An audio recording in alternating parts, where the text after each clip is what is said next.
दिनांक 7 जानेवारी रोजी साबळेवाडी मारुती मंदिर इथं राम मंदिर प्राण प्रतिष्ठा कलश यात्रा संपन्न झाली। यापूर्वी मारुती मंदिर समितीच्या वतीनं शनिवार दिनांक 6 रोजी श्री हनुमानाला अभिषेक घालण्यात आला।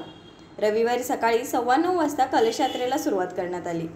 बाजीराव पाटील, महाराज खुपिरेकर यांच्या पवित्र वाणीने भजन सुरू केले। यावेळी रामाच्या रथात राम मंदिरातून मिळालेला कलश, रामायण ग्रंथ व रामाची प्रतिमा पालखीत स्थापित करून ठेवण्यात आली होती।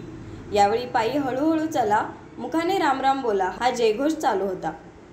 वारकरी भजनी मंडळे हातात टाळ, मृदुंग, विणा घेऊन भजनात दंग झाली होती।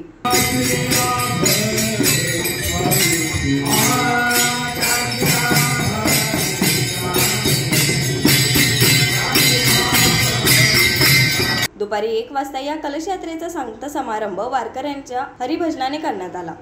न्यूज मराठी 24 कोल्हापूर।